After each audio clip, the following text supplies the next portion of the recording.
Amazing. Careful what you say. Sure. So, yeah. So, Too to get late us now. started this evening, can you just maybe tell us a little bit about yourselves and how op-ed came to be? Sure. Um, like you said, we all met at the Free Palestine rallies that were happening in Winnipeg, still happening every Saturday since the middle of October 2023. Um, I was writing songs probably starting mid-November 2023 about what was happening. And um, I met Jay at the rally, and he said, "Well, if you need, uh, a couple guitar tracks on or guitar on a couple tracks, I'm happy to help out." But then we met and we kind of clicked right away, and I kind of we connected on a very personal level as well. And then we brought Art in, who offered the studio that we're in right now, to for us to rehearse in and record in. And and I think you threw in, "Hey, I'm a bass player." And By the end of the meeting, by the yeah. end of the meeting, I'm like, "Okay." And then later, a couple weeks after that, Jay and Rusty were having coffee together, and Jay remembered that Rusty is a drummer, or among many, many other He things. plays every instrument you can If it imagine. if it makes noise, Rusty can play it. And so he joined basically as the drummer. And so that's by, I guess, what, like February of 2024, like almost a year ago now, exactly a year ago. Op-Ed was formed with the four of us. That's amazing. And so you run into each other at all prior to the protests in Winnipeg? Want to Uh, answer this? sure. So I, Rusty and Art and myself all knew each other in the Winnipeg music scene. We weren't in the same like scenes per se. We all were kind of different, doing different things. But we've known each other for years, and but we've never been in a band together. And so what brought us together in the band is this whole purpose to fight for Palestinian liberation, right? It's like something we can contribute as musicians who once everything started hitting the fan, we were just looking around like what can we do? What can we do? And I met Tarek, and then we all came together and very much devoted to making this project happen. That's Yeah. amazing. And like I do want to clarify that I still struggle with the word musician. And I was called a lead singer the other day. Like I still can't come to terms with any of this, but Yeah. so yeah, I'm completely new to the music scene, if that, as a term. And I've only been writing songs for a very short period. It's not something that I've had like like what's the word, proper training in, but, Yeah. but these guys are taking care of me very well. So Tarek hasn't had proper training and decades of experience like the rest of us. But when when I first started listening to his demo songs that he was writing, the raw goods are undeniable. It's like it's real. The lyrics are just cut right through everything. And same with when these guys heard the songs. And so we were able to kind of like, as Rusty likes to say, sweep the stuff up into a nice little pile, right? Turn it into a song, right? But Tarek brings the raw goods, and then we kind of refine everything and turn it into a song for recording. yeah, yeah, So we would be nothing without Tarek. I'm just countering his stance of being not that but that's experienced. facts also. Like I want to make sure that everybody understands that, Yeah. in terms of the craftsmanship, I guess, or the experience and that stuff. But yeah, op-ed has been probably one of like the most rewarding experiences I've ever been in. And Mm. it's been so therapeutic. It's been so um, helpful in as a Palestinian in uplifting my spirit. And I mean that's from a very selfish personal perspective, right? But I'm also getting a chance to amplify what I want to say, with this band, and I'm so thankful that we are doing this, and I think, hopefully, it is making a difference somewhere to somebody, whether Hmm. through the songs themselves or through some of the active, events. Like next week, we have a fundraiser concert here in Winnipeg, so hopefully, you know, we can help Hmm. tangibly some people. Yeah. Yeah. And that really sort of like leads into the next question I had for you, because I think there's a misconception sometimes that, activism and social change just means like you got to go to a protest and a march, and like that's what it is, and that's all it is. When there are so many other ways, in addition to going to the protests and the marches, that we can really push for change. So, can you speak to a little bit more to that in terms of how your music and the shows that you're doing, how that contributes to your activism? Talk about the Park Theater show and what actually was done, right? Yeah, yeah. Last year in May, we played our first show ever as Op-Ed here in Winnipeg, and It was actually Tarek's first time ever on a concert stage. Oh yeah, my Yeah, goodness. followed Propaganda. yeah. Propaganda opened for us in our first That's show. amazing. They insisted that we go on after them. Yeah, And we're like, okay. and But it went really, really well. Yeah. But we raised what, like at the show, I think about $8,000 yes, that about went to about the yeah. $8,500 that were raised and sent to through the Islamic Relief Fund, I think, directly to Gaza. So that was fantastic, and that is a good example of how Tangible. like the people that used to go to the rallies, most of them came to the show Yeah. and bought tickets, and then that turned into a contribution through a charity to Gaza. So that translates the activism to, actionable, actual help that is reaching the children or the people in Gaza, Hmm. which just gives it a lot more meaning. Like, again, music in and of itself as a form of activism is great because you see somebody giving a speech, sometimes you might turn off the channel because you don't feel like hearing it, or oh, I can't show up to the rally because or something, or you might forget about it, whatever. But a song can reach you on a different level. It's a universal language of some sort. Music is, doesn't matter the language barrier, doesn't matter where you come from. You know, a lot of people like rock and roll. I'm Palestinian who was born in Lebanon, and I was, a metalhead, in my younger years. So like it's a universal thing, and it connects further than just a regular. And I'm not saying that rallies are not important. They're really, really important. But it's just a step further, a little bit more meaningful in terms of connection and value, I think. Hmm. So, speaking of your shows, then, can you tell us a little bit about like if someone was to go to one of your shows, what could they expect? Like, what are they like?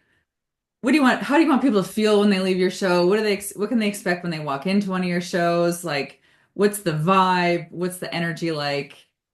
Very positive, obviously, lots of kafiyas. And that's another thing is the op-ed shows, there's no real other place where all these people that are really a lot of people going to these weekly rallies and really fighting hard have lost a lot of friends, and it's just too awkward for a lot of people to handle, Mhm. myself included. And so this community has been born out of this. And so the rallies rejuvenate, your spirits after a week of horror. But a rock concert, man, like that really rejuvenates everybody. And then everyone's hanging out on a social level. Some people are having a couple drinks, whatever. And and then you get an actual a celebration sound, right? That is lyrically very in your face. And yeah, so it's a rock and roll band. It's we got a little, get pretty punk rock at times. Lyrically, Tarek has written some deep, deep, deep stuff. And so yeah, I mean, people come and they have a great time and they leave smiling and That's crying. awesome. Some are crying and smiling Yeah. and yeah, Well, the songs are in essence, they are stories, yeah. right? The whole project we're working on is one big story. It's going to be a concept album that is telling the story of this couple a young couple in Gaza. We're calling them Adam and Miriam, and they get married right before October 7, and then in the first or second night of bombing, Adam loses Miriam in the bombing of their house. And so the rest of the album is him coming to terms with the grief and the journey throughout this war, the political reflections, the reflection on the history, his own memories, And of course, some of it is like it's projected, but a lot of it is lived experience, like USS New Jersey. If people have become familiar with it, it's one of my memories, but in this album, it's going to be Adam's memory, etc. So the whole thing is a story, and we're every one of these songs is a chapter Mhm. in this story. Most of the songs were written as reaction to news pieces that like big news that was happening and was breaking. So you know, that made it so that when you think of it as one big piece, it's the journey of the 15 months. I still can't. I thought we were done, and then here we are again. We're starting, all over now. So, but the album is gonna stop with the 15 months. Hopefully this doesn't continue any longer. But Mhm. yeah, I digress. But basically, that's what it is in essence. Like back to your question is that also people experience storytelling in the Mhm. form of rock songs. Mhm. And what kind of reception have you had from media? Have you been able to get like coverage or any sort of any bites from media? A little bit, yeah. Tarek just did like a CBC thing, last minute CBC thing yesterday, was that? Uh, 2 days two ago. days ago, yeah.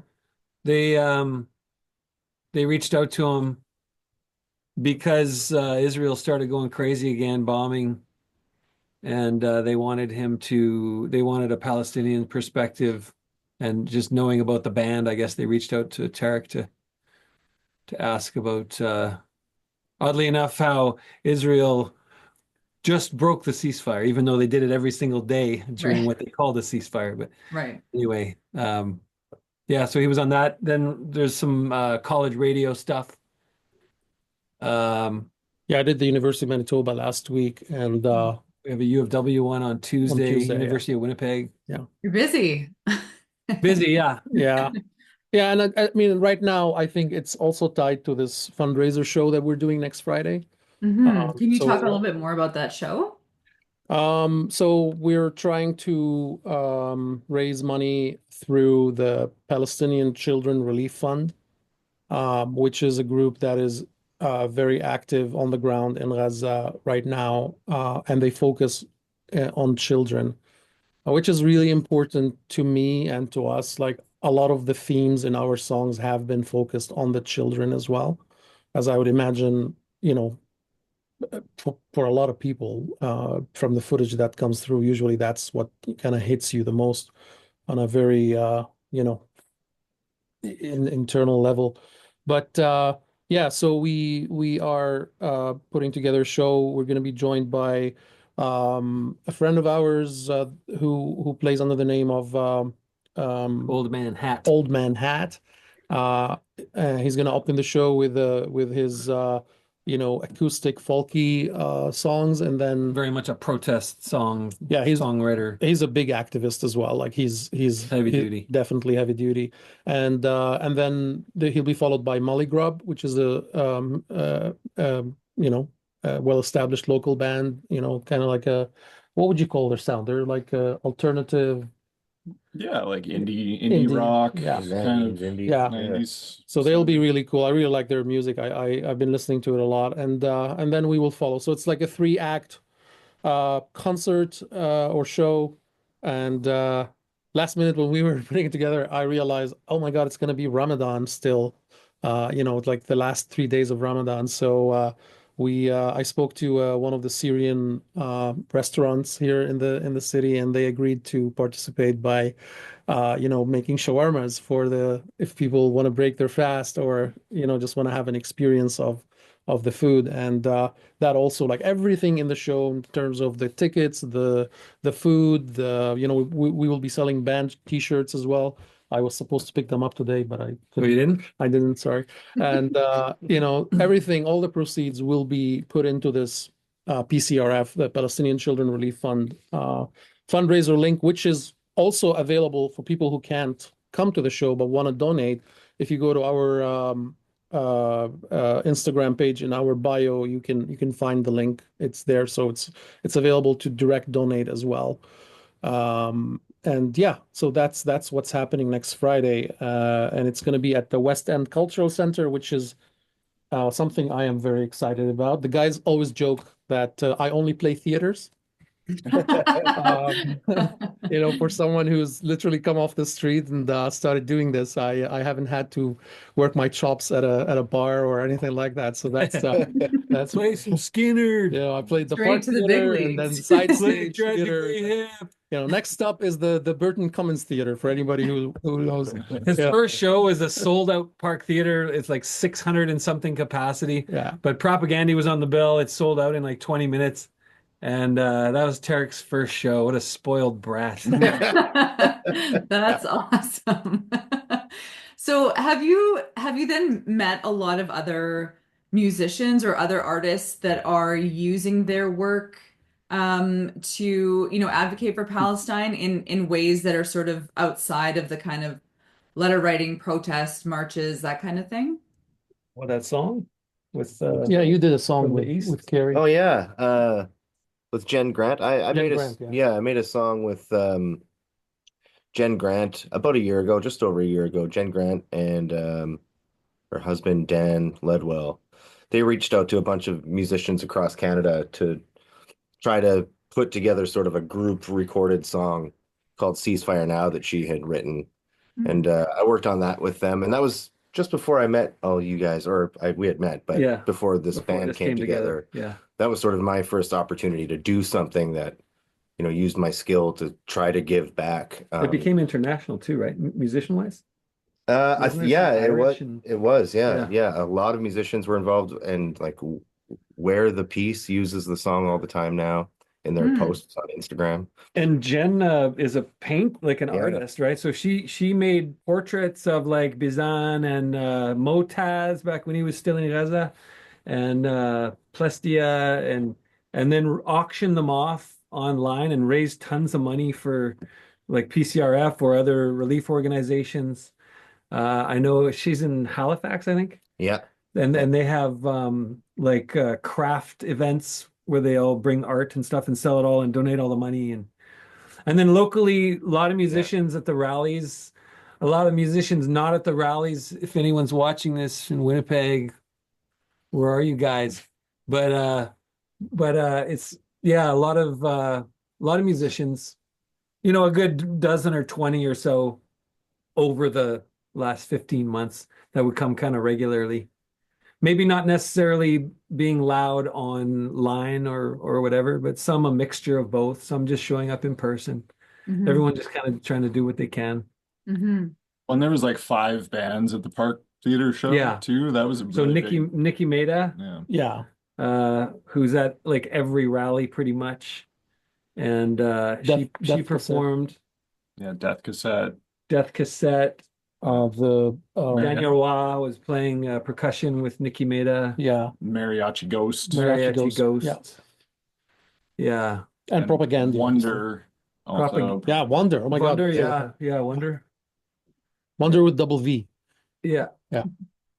Really cool guys. But Propaganda is probably the biggest platform, right? Like they make a lot of noise about all kinds of issues, Palestine being one of them, right?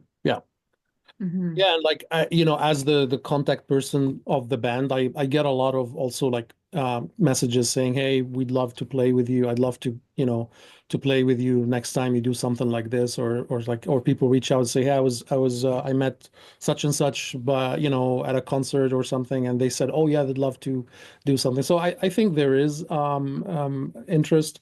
I think there's still also a level of, I don't know what to call it, the on the fence thing, or Mhm. the, I'm worried about my job category, whether that's in arts or even in regular jobs. Like, um, so there's that too. I mean, and that's still like, if you look at the music mainstream, like just as a whole, that still is dominant. Like if you think about the favorite artist or the most popular voices out there, not a lot of them have spoken up, and some of them have let us down immensely. Like I'm somebody who grew up, was a huge fan of YouTube, Mhm.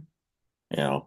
Not Oh, anymore. not anymore, obviously. Like I literally scrubbed them off my playlist. And I once upon a time I used to like make the, separate the art from the artist. I don't think I can do that anymore, because how can you look at what's happening and not be able to say something, especially Mhm. when you're somebody who built a career out of like helping the children in Africa, and Mhm. like, speaking for the weak and the and those who need help. And then suddenly you're like quiet, and then when you finally open your mouth, you try to paint it as a religious conflict, that what Right. did you say, the sons of Abraham Yeah, are it's been going fighting on with the forever. daughters of Yeah. Zion. Like what, like something disgusting like that.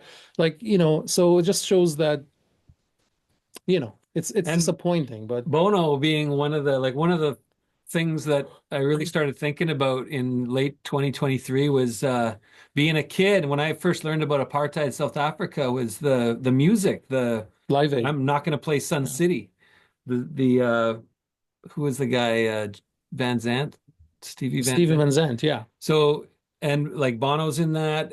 I looked it up on YouTube and saw all the people that are in that song, right? And that's how I learned as a kid about what was happening in South Africa. So I was like, when is this going to happen for this for what's going on in Palestine, right? And Mhm. and none of those people are, you Except know, Macklemore. Yeah. yeah, Yeah, Yeah, I was gonna say, and you see Macklemore, somebody like Macklemore who still is playing sold out massive arenas, is yeah, getting and yeah, getting so much positive feedback, yeah. and making these like amazing songs. It's just there's yeah. no excuse.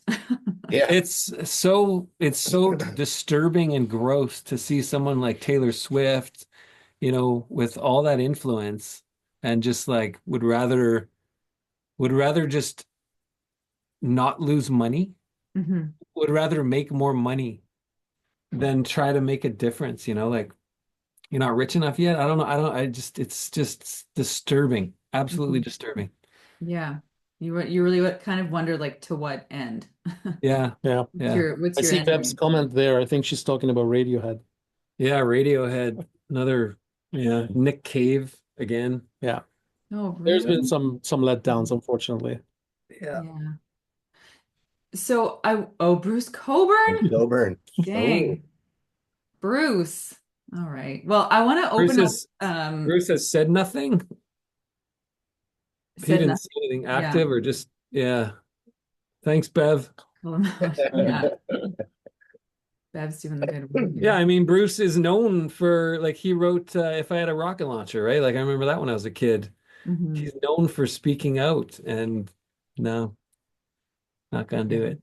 Yeah. But that's why there's the phrase everything except for Palestine, right? Like I'm an activist. I do ever this, I'm for all this and then it's like except for Palestine. It's complicated, Yeah. yeah. you know. Or my favorite, I have Jewish friends. Yeah, yeah. I have Jewish So friends do too. I. Yeah. So I want to open up to anybody here. If they have any questions, please add them to the chat. And while people are typing their questions, I'm interested too to sort of get a sense of like where do you see and maybe it's too early to say, but like, what do you see as like the future for op-ed? Like, where do you want to like, where would you want to take things, and where do you want to go, and how do you want to see things develop with op-ed? My one of my earliest goals was to not get a record deal. It's like whatever we do, we can't get a record deal, right? Because this is this is this is about what it's about. It's really important what it's about, and it's real. And we're all like almost borderline retired, musician guys, right? Like Speak for yourself. yeah. Well, Rusty had this massive career and basically retired and got into full-time climate activism. I did 19 years full-time music and started doing local boat tours once my wife was pregnant. We had a baby coming. He's 8 now. So 8 years of being a boat captain, and it's like taking over as my income. Not on the road anymore. I used to be on the road all the time. So I'm like, we all have families. Tarek's got a family. We all, and we can't be hitting the road, and we can't have. So like we the number one thing, we can't get any sort of record deal. Because you'll have a record company saying you got to get out on the road and make some money, right? But I mean, if the good people of Kitchener, Waterloo want to invite Yeah. us to come play, I mean, Yeah, I mean, we will. Hey. one thing I could see happen is festivals, that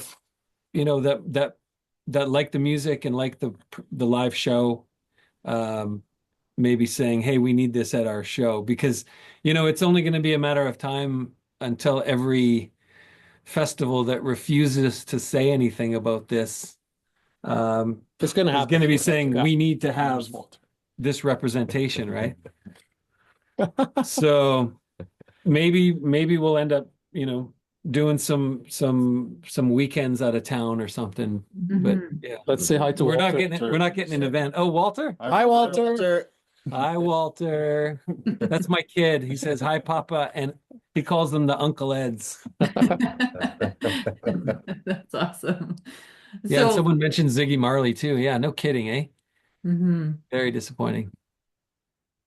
Laura's asking if there's been any incorporation of music into the protests and rallies and those kinds of events in Winnipeg, or maybe if not, is that something you could see happening or you'd be interested in? Just drumming. Like Rusty brings some drums, and usually some combination of us plays a beat for the people doing the chanting.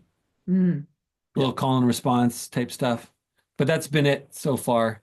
Mhm. I was at a rally down in San Francisco last year, and they had a whole horn band, like with the drums, the big bass drum, and like 8 horns. It was cool. Unfortunately, their chanters were terrible at this event that I went to. Like they had no rhythm at all, and they couldn't line up the chanting with the amazing groove that was happening with the music. Yeah. So that was kind of frustrating.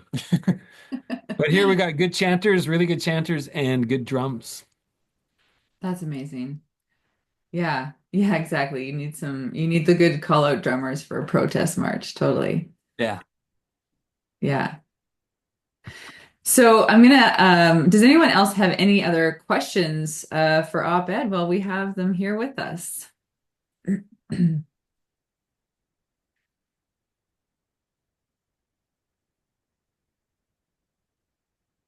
We really appreciate you guys being here this evening and sharing what you're doing. We think what you're doing is amazing. I'm going to add into the chat one more time just some more links to be able to access your music and everything. So we've got a link to your Bandcamp.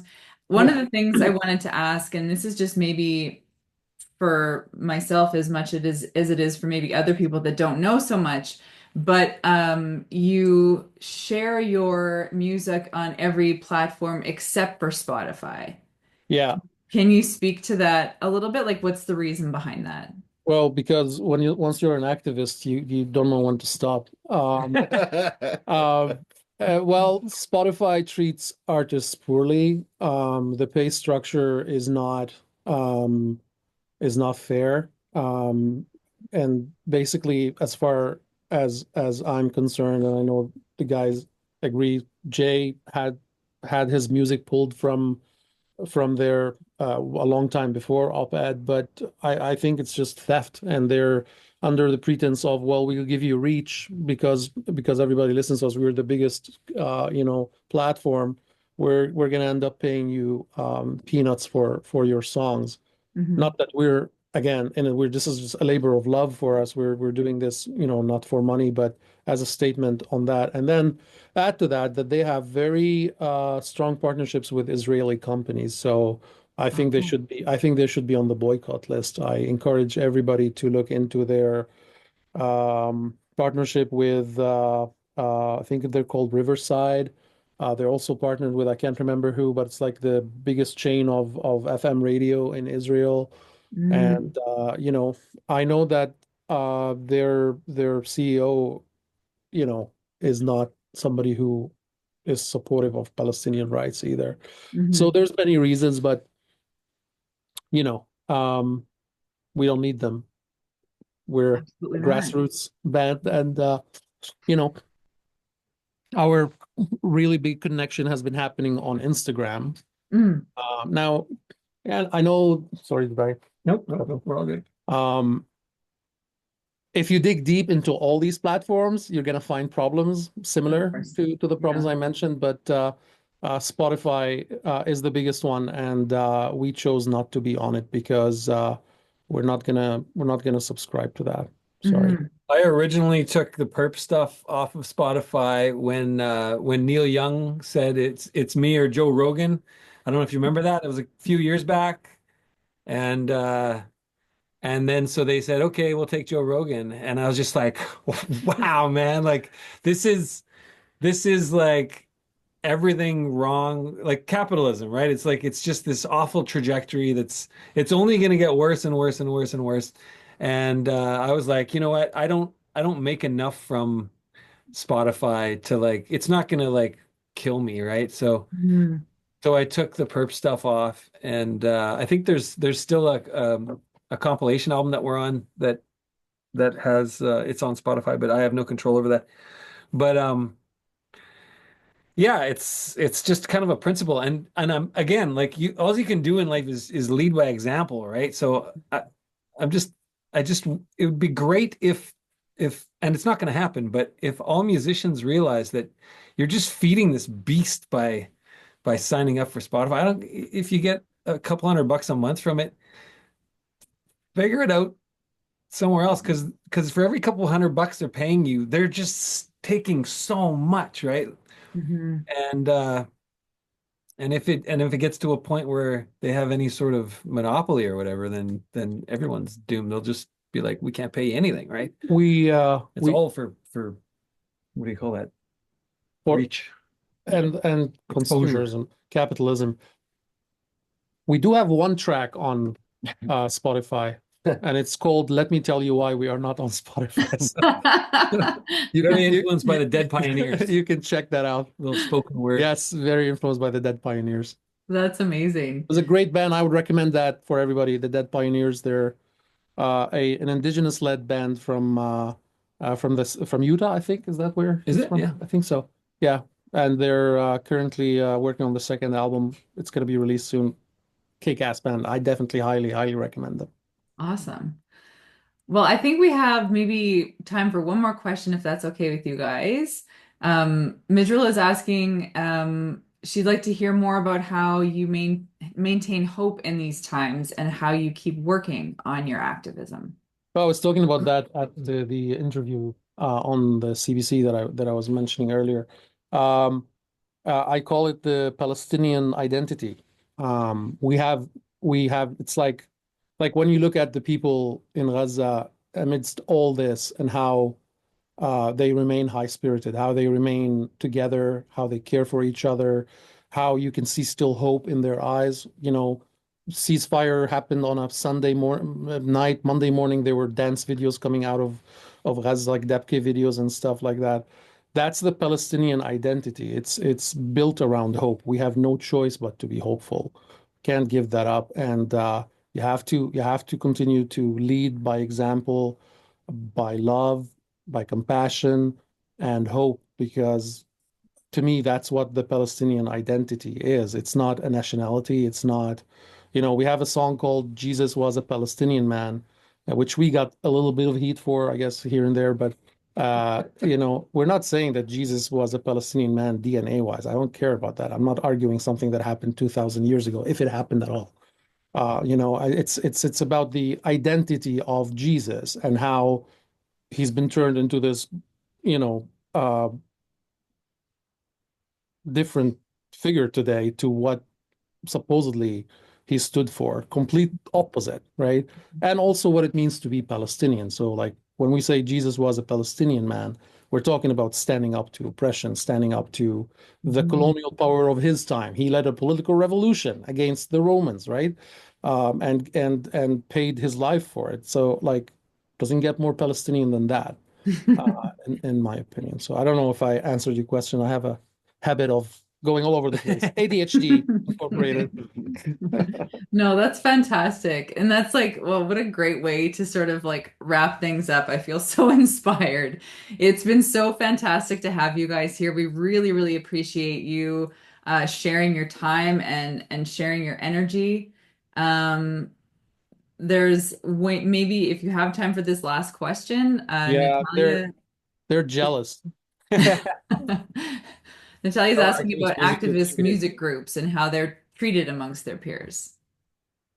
We don't really know because there isn't a lot of like. First of all, this band is pretty new, and I don't know. You were familiar with the Perpetrators, but as a party blues rock band, I didn't do a political song in my entire life until meeting Tarek, and so yeah, we don't really rub elbows with, and it's not like we're out on the music scene all the time either. So we don't really know how we're treated amongst peers at the moment. It's a good question though. But the ones that show up to the rallies and the ones that we have been playing with are very appreciative, and Oh yeah. it's Yeah. Yeah, we're People learning dig what it. bands yeah. we Yeah. can have solidarity with. Yeah, exactly. Yeah. Mm.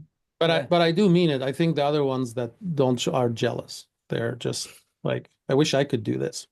Well, like if I think back 20 years ago to myself back then, probably boozing all the time and playing this party music. And if I met this group, I might be like, yeah, I wish I could say something real. Mm-hmm. But I'd probably end up saying like, why you guys aren't having any fun? Yeah.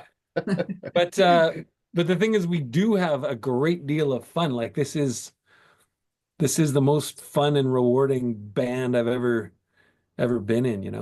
Mm-hmm. It comes from a different it's different food, you know? Yeah. That's excellent. Therapeutic. Yeah.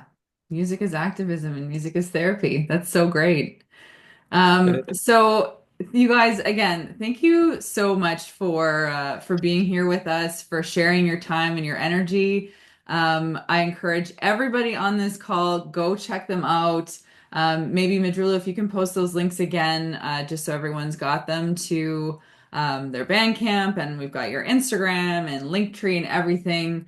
I think we can still support the fundraiser show that's on the 28th, which is what, next Friday? Even if we are not in Winnipeg. And then, next time you guys are in Kitchener, you Yeah. gotta you gotta come out. We'll have a live event. Yeah. It would Oh be yeah. fantastic. And if anyone on this call is in Winnipeg or going to Winnipeg, you got to go check these guys out. So thank you. Thank you so much for this. We really, really appreciate Thank you it. for having us. Thanks for having us. Thanks for putting on. Thank you. Yeah, so if you're welcome to stay on for the phones app